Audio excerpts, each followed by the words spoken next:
para quien infrinja la ley, como con cualquier otra, pero tiene muchas más medidas de acompañamiento, medidas de asesoramiento, de protección, que sea efectiva, real y global de las mujeres. Por eso decimos que es una buena ley. Y con respecto a esta materia sensible en la que se ha puesto el foco, pues lo que nosotros entendemos es que no pueden articularse cambios en la ley que sigan permitiendo que, por ejemplo, por citar solo un ejemplo, la sumisión química pues no siga siendo considerado una agresión sexual o sea considerado una línea de acompañamiento a un supuesto consentimiento, porque es lo que está pasando en la actualidad. Es decir, la sumisión química, que consiste en precisamente eso, en mediante el uso de drogas, anular la voluntad de una persona para poder hacer con ella aquello que quien utilice eso considere oportuno, pues tiene un borrado del cuerpo muy rápido y eso hace que en muchas ocasiones sea indetectable y que por tanto no pueda la víctima demostrar que aquello que le ha sucedido contra su voluntad. Yo creo que ese es un elemento que, por ejemplo, con la enmienda del Partido Socialista nosotros vemos que no queda. Y luego hay otro elemento también que a nosotros nos llama la atención. Que al final el Partido Socialista, para no volver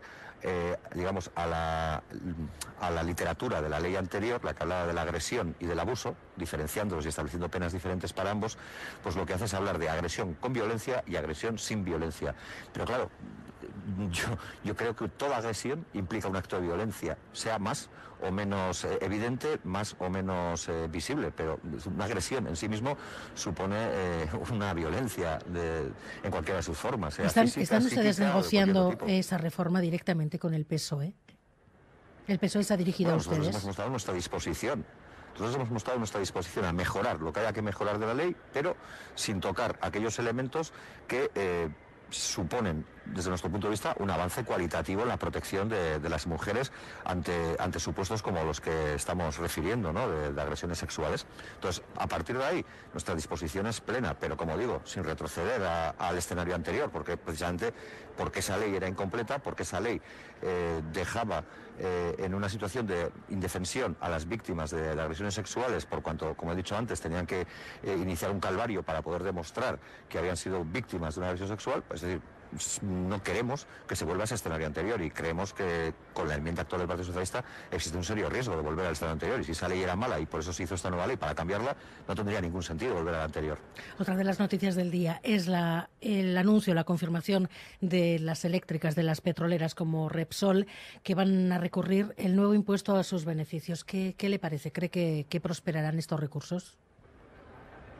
Bueno, yo creo que tienen mucho dinero para poder emplearlo en grandes bufetes de abogados que inicien una larga y tortuosa batalla judicial contra el Estado. No es la primera vez. O sea, esta misma semana hemos conocido que las 7 grandes constructoras del Estado español, las que todos podemos tener en la cabeza,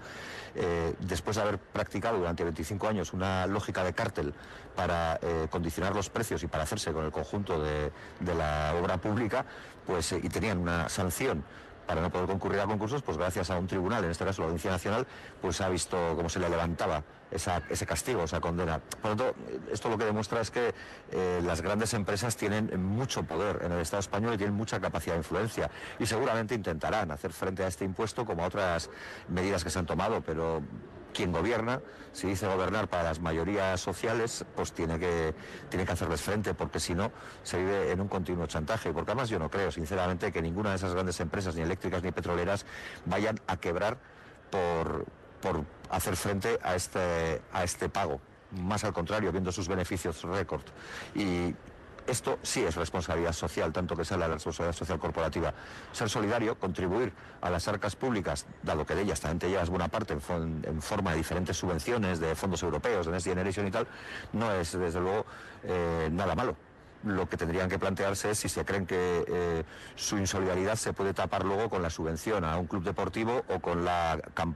enésima campaña de greenwashing o de pintura o barniz para tapar esto que hacen. Nosotros desde luego tenemos muy claro que tienen que pagar, y es más, sinceramente creo que pagan poco. Hay que intervenir de alguna manera el precio de los alimentos. ¿Qué le parece la nueva propuesta de Podemos? Bueno, yo creo que la parte positiva de estos tiempos que nos está tocando vivir es la que tiene que ver con que la gente recupere un debate que parece que estaba proscrito en la sociedad, que era el de si el Estado puede intervenir en la economía, la de si el Estado tiene que tener capacidad de acción en sectores estratégicos. Yo creo que por